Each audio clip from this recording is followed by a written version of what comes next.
नमस्कार, आप देख रहे हैं सूत्र समाचार। रीवा जिले की 5 बड़ी खबरों के साथ मैं अंकित। सिविल लाइन थाना अंतर्गत ट्रांसपोर्ट नगर में सड़क से बारात जा रही थी। बारात के रॉकेट से ट्रांसपोर्ट नगर में लगी भीषण आग। 4 truck, trailer, Gurnam train service का लाखों का नुकसान सहित कई दुकानों में लगी आग। स्थानीय जनों ने थाना प्रभारी सिविल लाइन हितेंद्र नाथ शर्मा को सूचना दिया।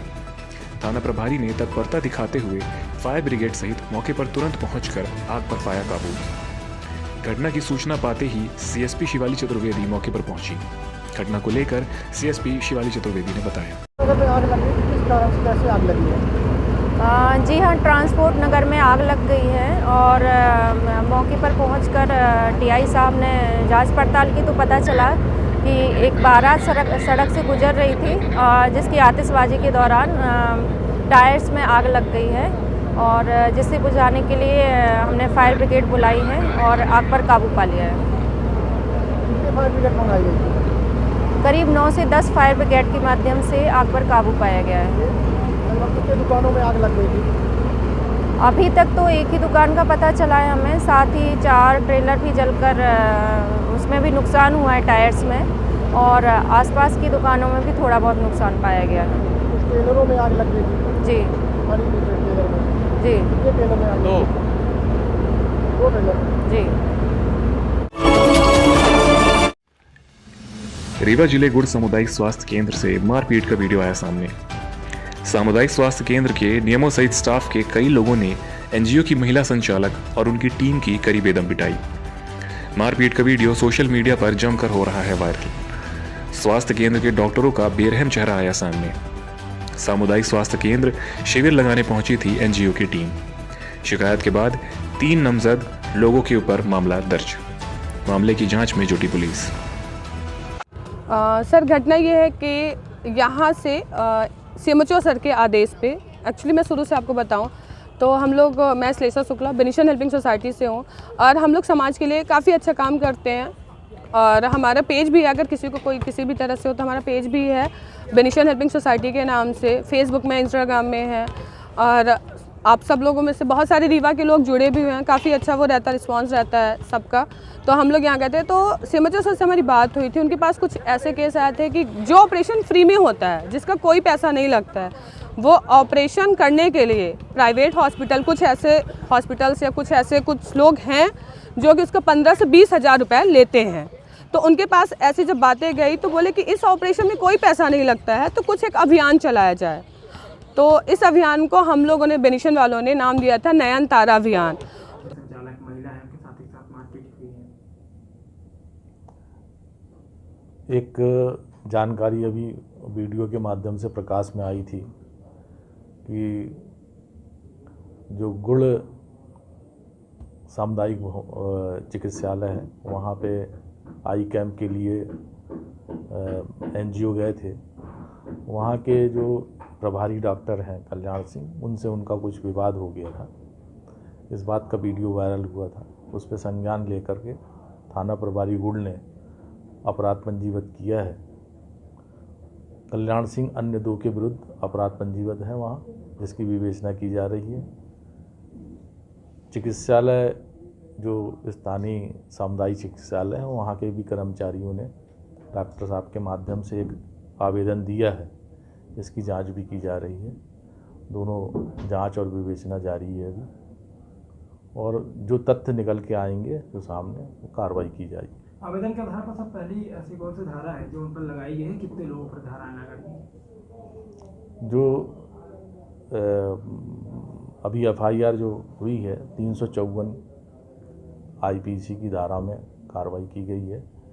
उसमें कल्याण सिंह जी और वो अन्य 2 के विरुद्ध ये प्रकरण जो है वहाँ के स्थानीय जो डॉक्टर हैं उनके विरुद्ध कायम है, विवेचना चल रही है। और दूसरे में जो आवेदन अनावेदकों द्वारा दिया गया है, उसमें जांच चल रही है।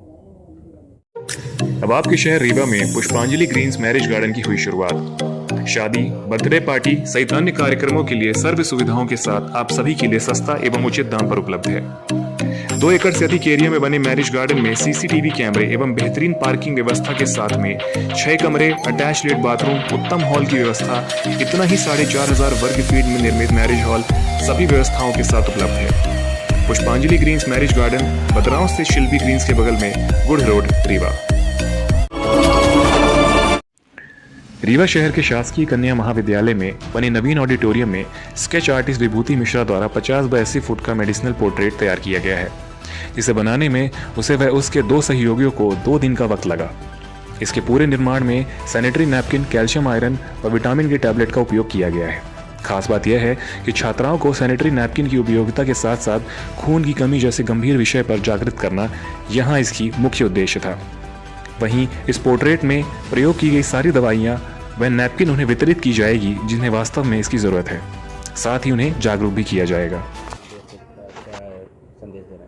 जी नमस्कार, मेरा नाम विभूति मिश्रा है। मैं रीवा शहर से स्केच आर्टिस्ट हूँ। बहुत समय से मेरे दिमाग में था कि मुझे एक वर्ल्ड रिकॉर्ड बनाना है, तो मैंने सोचा क्यों नहीं ये मैं लड़कियों को लेकर के कुछ एक ऐसा प्रोग्राम करूँ जिससे अवेयरनेस भी हो जाए और रिकॉर्ड भी बन जाए। तो मैंने 4000 स्क्वायर फीट का, पीछे देख सकते हैं आप, एक पोर्ट्रेट बनाया है जो कि 2 लड़कियों का है। एक लड़की जिसे अभी अभी पीरियड्स आए हैं, उसका आप चेहरा देख सकते हैं, वो मायूस हो रखी है, और दूसरी जो कि पीरियड से अब यूज टू हो गई है। ये दोनों ही लड़कियों को बनाने में मुझे आयरन, कैल्शियम और विटामिन की टैबलेट्स का यूज़ हुआ है, और साथ ही सैनिटरी नैपकिन्स यूज़ किए हैं मैंने।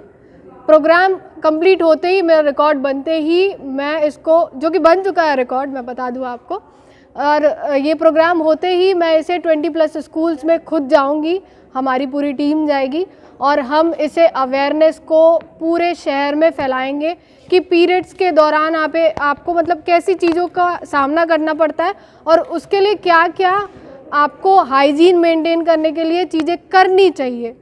तो इसके लिए ही मैंने ये पोर्ट्रेट बनाया है, और प्लीज़ आप सभी आएँ, GDC कॉलेज में ये 2 दिन के लिए रहेगा। सब देखें और सब मोटिवेट होके जाएं और मोटिवेट करें। Thank you, happy periods. इसको बनाने में काहे का इस्तेमाल किया गया है और कितनी लागत इसमें आ गई होगी? इसको नाम बता दीजिए आप। रीवा में त्रिस्तरीय पंचायती राज के पदाधिकारियों ने जन अधिकार पंचायती राज संघ का गठन किया है। इसका मुख्य कार्यक्रम रीवा जिले के गंगेर ब्लॉक में आयोजित किया गया, जिसके मुख्य अतिथि विधानसभा अध्यक्ष गिरीश गौतम रहे। संगठन में पंच, सरपंच, जनपद सदस्य, जिला पंचायत सदस्य, उपाध्यक्ष और अध्यक्षों की मांगों को लेकर 12 बिंदुओं का मांग पत्र विधानसभा अध्यक्ष गिरीश गौतम को सौंपा है। अपनी मांगों को लेकर जनपद अध्यक्ष गंगेम ने कहा कि अगर सरकार उनकी 12 सूत्री मांगों को मान लेती है तो उन्हें कार्य करने में सहूलियत होगी। वहीं गिरीश गौतम ने भी मुख्यमंत्री शिवराज सिंह चौहान से मिलवाकर पदाधिकारियों की समस्याओं को हल करवाने की बात कही है। आइए दिखाते हैं आयोजित कार्यक्रम और सुनाते हैं उक्त मामले में जनपद अध्यक्ष और विधानसभा अध्यक्ष गिरीश गौतम ने क्या कहा है। आज हम सब ने एक संगठन का गठन किया है जिसका नाम जन अधिकार पंचायत राज संगठन है, जिसके संबंध में पंच, सरपंच, जनपद सदस्य, जिला पंचायत सदस्य, जनपद अध्यक्ष, जनपद उपाध्यक्ष, जिला पंचायत अध्यक्ष, उपाध्यक्ष की जो मांगे हैं वो लगभग 12 बिंदुओं में हमने मध्य प्रदेश के यशस्वी विधानसभा अध्यक्ष श्री गिरीश गौतम जी को सौंपी है, और यह कहा है कि ये मांगे अगर सरकार हमारी मान ले तो हम सबको काम करने में, जनता की अपेक्षाओं को पूरा करने में सहूलियत होगी। उन्होंने अपने उद्बोधन में हम सबको आश्वासन दिया है और कहा है कि 20 तारीख को आप सबको मुख्यमंत्री से मिलवाकर और आपकी मध्यस्थता कर आपकी मांग पूरी कराने का मैं प्रयास करूंगा। कहाँ से लोग आए हैं? इसमें डिंडोरी, मंडला, जबलपुर, शहडोल, उमरिया, अनूपपुर, सभी जगह से, और रीवा जिले के अन्य पंच, सरपंच, जनपद सदस्य, जिला पंचायत सदस्य सभी साथी आए हुए हैं। हजारों की संख्या में जैसे आप देख रहे हैं यहाँ उपस्थित हैं, और अभी इसके बाद कार्यक्रम चलना है और लगातार ये कार्यक्रम चलता रहेगा। अंतिम जो पाया है ग्राम पंचायत का वार्ड पार्षद, उससे लेकर के पंचायती राज के महल के, गगनचुंबी महल के स्तर पर बैठा हुआ हमारा जिला पंचायत का सदस्य, यहाँ सब बैठे हुए हैं, उनका ये सम्मेलन, इसको सम्मेलन का इसलिए कह सकते हैं कि ये मांगों की पूर्ति के लिए सम्मेलन।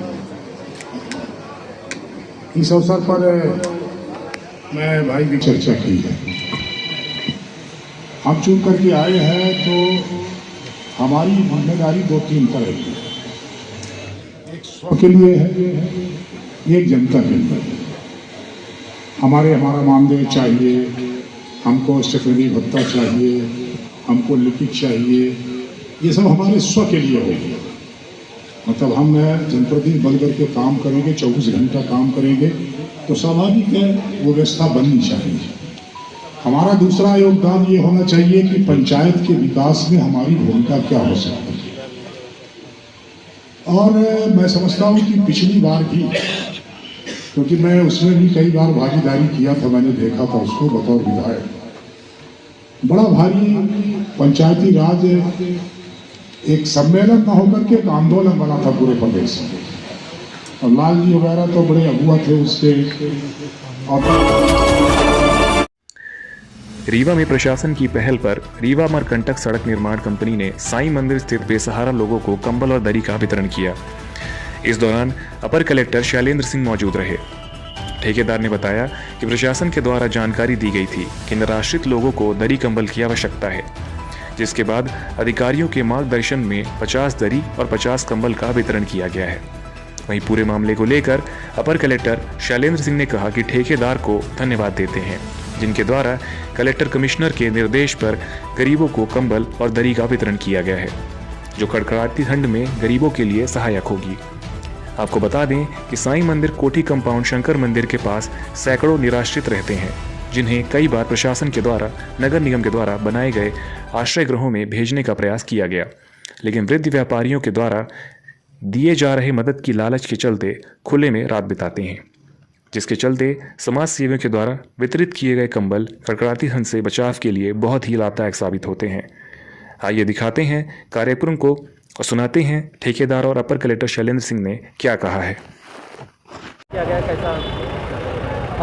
प्रशासन को इस चीज़ की खबर मीडिया के माध्यम से ही, जी न्यूज़ की एक खबर के माध्यम से पता चला था कि यहाँ पर कुछ लोग हैं जिनको कि ठंड को देखते हुए उनकी सुरक्षा और ठीक ढंग से रहने के लिए कुछ संसाधनों की आवश्यकता है।